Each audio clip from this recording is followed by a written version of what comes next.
नमस्कार दोस्तों, stock market studies में फिर से एक बार आपको बहुत बहुत स्वागत है।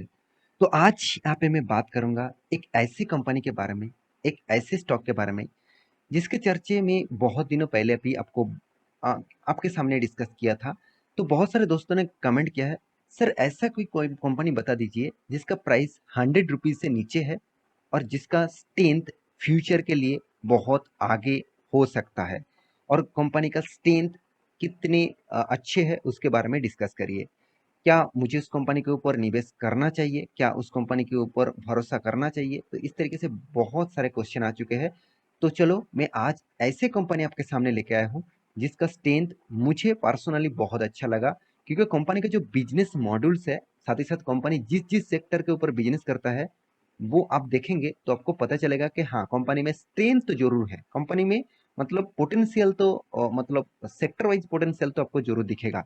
कंपनी किस तरीके से काम कर रहा है वो अलग बात है। चलो मैं पूरा डिटेल्स यहाँ पे डिस्कस करने वाला हूँ, तो वीडियो को लास्ट तक देखना, इसके मत करना। और कंपनी के जो वैल्यूएशन है, इस वैल्यूएशन में क्या अभी आपको खरीदना है, क्या नहीं करना है, कितना इन्वेस्टमेंट मतलब किस तरीके से इन्वेस्टमेंट आप कर सकते हैं, तो उसका सारा इन्फॉर्मेशन यहाँ पे मैं आपको देने वाला हूँ। तो वीडियो को लास्ट तक देखना, और अभी तक अपने इस चैनल को सब्सक्राइब नहीं किया तो देर किस बात की, जाकर अभी सब्सक्राइब कर लीजिए, क्योंकि बहुत सारा इन्फॉर्मेशन इस चैनल के माध्यम से आपको कंटिन्यूसली मिलेगा।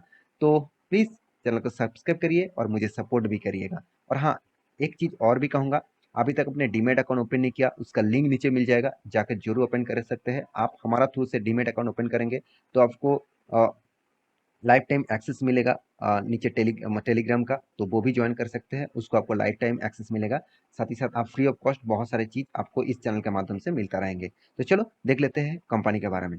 तो कंपनी कौन सा है? कंपनी एक कंस्ट्रक्शन कंपनी है जिसका नाम है एनसीसी लिमिटेड। देखिए, एनसीसी लिमिटेड के मेरे भी एक पसंदीदा कंपनी जरूर है। हाँ, आप कह सकते हैं कि सर आपके पास कितना निवेश है, मैं जरूर कहूंगा मेरे पास उतना निवेश नहीं है, क्योंकि कंपनी बहुत छोटा है। मैं छोटा कंपनी के ऊपर उतना रिस्क नहीं लेता हूँ। हाँ, रिस्क तो लेता हूँ अकॉर्डिंग टू, देखा जाए तो लार्ज कैप जो प्रोटेक्ट करते हैं, जो मेरे मेरे को जो प्रोटेक्ट करेगा, मेरे को पोर्टफोलियो को जो प्रोटेक्ट करेगा, इस तरीके से शेयर को मैं ज़्यादा प्रेफर करता हूँ।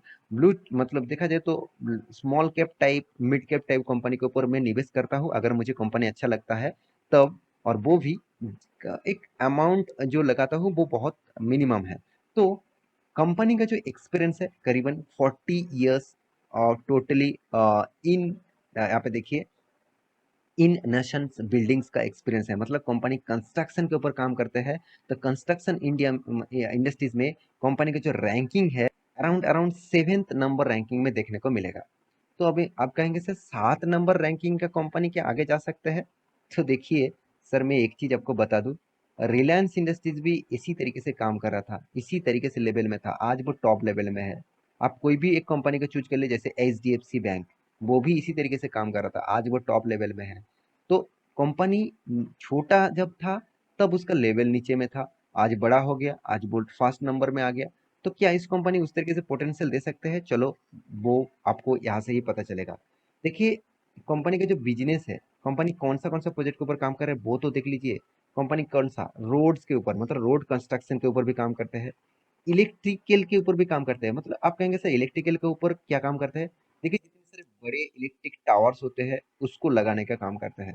साथ ही साथ वाटर एंड एनवायरनमेंट, मतलब कंपनी एनवायरनमेंट के जो कंट्रोल्स है उसके ऊपर भी काम करते हैं।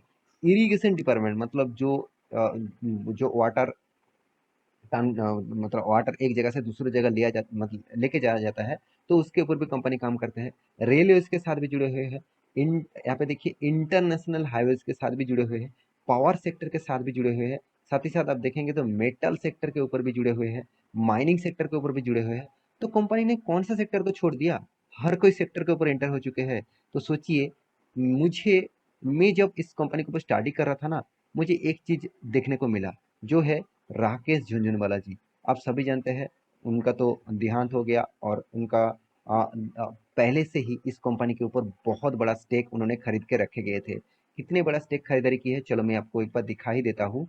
आप अगर सर्च करेंगे, उसके जितने सारे कंपनीज है उनमें सर्च करेंगे तो आपको एक कंपनी मिलेगा एनसीसी, जिसके बारे में आज बात कर रहा हूँ। देखिए पहले भी कंपनी के ऊपर 12.84% निवेश करके रखे थे। देखिए 12.84%, आप कहेंगे सर 12.84% तो बहुत कम है, क्योंकि इसका और भी बहुत सारे कंपनी से वहाँ पे वो ज़्यादा निवेश करके रखे हैं। देखिए कोई भी कंपनी के ऊपर 12% निवेश करने के लिए दम होना चाहिए, और वो भी एक mid cap small cap type company के ऊपर। तो कंपनी के ऊपर करीबन करीबन 570 करोड़ का उनका इन्वेस्ट है, 570 करोड़। और आज भी होल्डिंग है, अभी भी शेयर उनके ऊपर बेचे नहीं गए थे। उनका मैं एक इंटरव्यू देखा था, उन्होंने एक एक कमेंट किया था, उन्होंने मतलब कमेंट मतलब एक बात बताया था। तब से मुझे पता लगा कि उन्होंने एनसीसी के ऊपर क्यों निवेश करके रखा, वो भी मैं आज आपको बता देता हूँ। देखिए मैं इसीलिए आपको बता रहा हूँ कि मेरे चैनल सब्सक्राइब करके रखिए। आप इतने सारे इंटरव्यूज, इतने सारे न्यूज फाइंड आउट नहीं कर पाएंगे। आपको मेरे चैनल के माध्यम से सारा इन्फॉर्मेशन एक साथ मिल जाएगा, बहुत सारा नॉलेज मिल जाएगा, बहुत सारा इन्फॉर्मेशन मिल जाएगा। तो उन्होंने बताया है कि इंडिया जिस तरीके से ग्रोथ हो रहा है, उसके हिसाब से देखा जाए तो इंडिया का फ्यूचर में एक बहुत स्ट्रॉन्ग स्टेबल मतलब इंडस्ट्री और कंट्री बनेगा। तो उसके हिसाब से जब इंडस्ट्री कब स्ट्रॉन्ग होगा, जब उसका कंस्ट्रक्शन बिजनेस, उसका मतलब फाइनेंशियल बिजनेस ग्रोथ होगा, तब कोई भी कंट्री सबसे ज़्यादा ग्रोथ करता है। तो मैं एक रिपोर्ट भी आपको दिखा देता हूँ, इस रिपोर्ट को मैं बहुत वीडियोस में आपके सामने डिस्कस किया हूँ। आप आप जानते नहीं, शायद बहुत सारे लोग जानते हैं, बहुत सारे लोग जानते भी नहीं।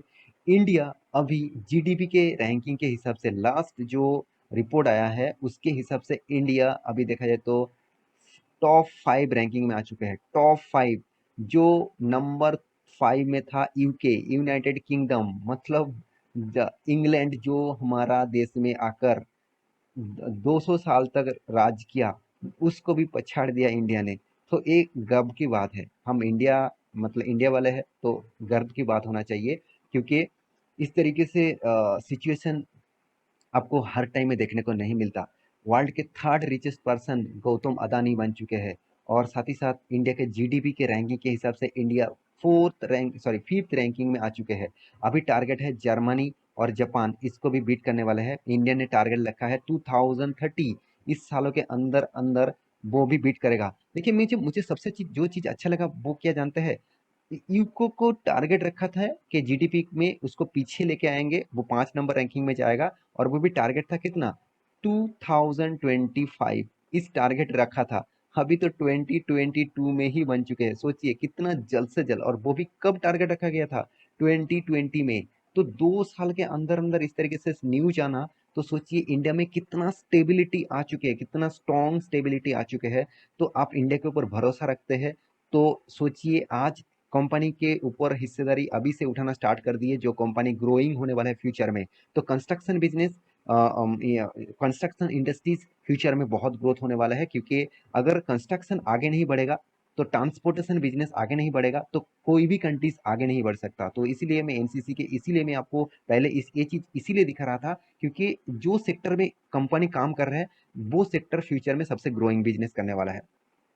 तो देखिए आप थोड़ा सा ठंडे दिमाग में सोचेंगे कोई भी कंपनी के ऊपर, तो आपको सारा इन्फॉर्मेशन मिल जाएगा। आपको इतने सारे रिपोर्ट्स देखने की जरूरत नहीं। आप कहेंगे सर इसका फंडामेंटली फाइनेंशियल डिटेल्स क्या है, बिल्कुल फाइनेंशियल डिटेल्स भी देखना चाहिए।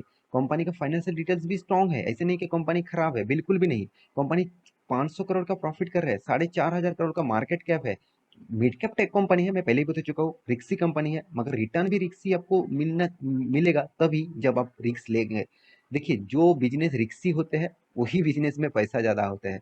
देखिए जब कोई भी चोर अगर कोई भी बैंक मतलब चुराने के लिए जाते हैं, तो वो कितना रिक्स लेके जाते हैं, आप सोचिए। अगर वो सक्सेस हो जाता है तो वो करोड़ों कमा लेते हैं वहां से, करोड़ों पैसा वो वहां से मतलब चोरी करके लेके आते हैं। तो सोचिए, मेरे अटेंशन कोई चोरी करने के नहीं है, मुझे एग्जाम्पल अभी आया तो मैं दे दिया।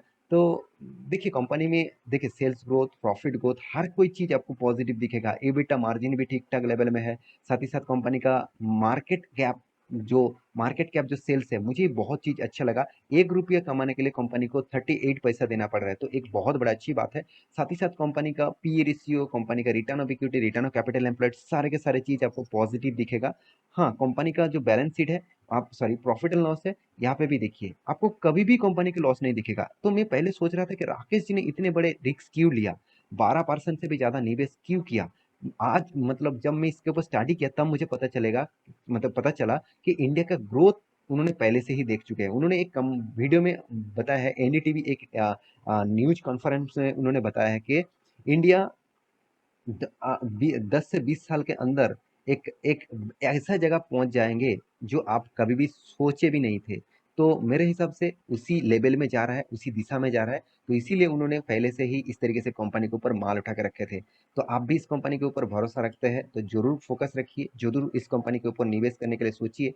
और हाँ, इस तरीके से कंपनी के ऊपर अब कंटिन्यू करने के लिए आपको दम होना चाहिए कि आज मैं निवेश कर रहा हूँ, मैं कल जाके प्रॉफिट कमा लूंगा, 1 साल 2 साल में मुझे प्रॉफिट मिल जाएगा। ऐसे आपका अटेंशन है तो क्रॉस कर दीजिए कंपनी को। अगर आपका विजन 10 साल तक है, 15 साल तक है, 20 साल तक है, तो मैं जरूर कहूंगा इस तरीके से कंपनी आपको एक पॉजिटिव रिटर्न आपको जरूर देगा, और वो भी बहुत तगड़ा रिटर्न दे सकते हैं। देखिए, कोई भी 100% सियोरिटी नहीं होता है। आपको हमेशा प्रेडिक्शन करने के मतलब करने के बाद ही चलना पड़ता है। आज जो मान के चले, आज जो बिजनेस आप कर रहे हैं, आज जो आप जो जॉब कर रहे हैं, क्या आप गारंटी दे सकते हैं फ्यूचर में आप कितना बड़ा हो सकते हैं, आपका बिजनेस कितना बड़ा हो सकता है? आप गारंटी दे सकते हैं? आप एक प्रेडिक्शन कर सकते हैं, मैं इस लेवल तक जाऊंगा, मेरे बिजनेस इस लेवल तक लेके जाऊंगा।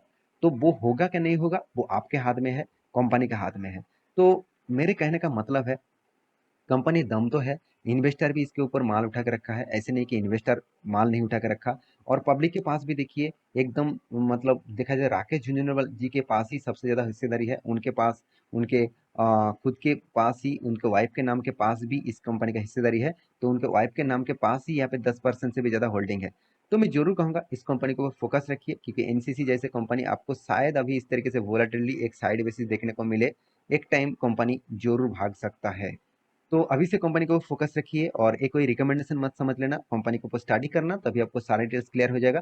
तो आशा करता हूँ सारी जानकारी आपको मिल चुका है। मेरे वीडियो कैसे लगा जरूर कमेंट करना, और इसी तरीके से इन्फॉर्मेशन पाने के लिए चैनल को सब्सक्राइब भी करके रखना। मिलते नेक्स्ट टॉक लेके, तब तक के लिए अच्छे से रहिए, अपने ख्याल रखिए, बाय बाय।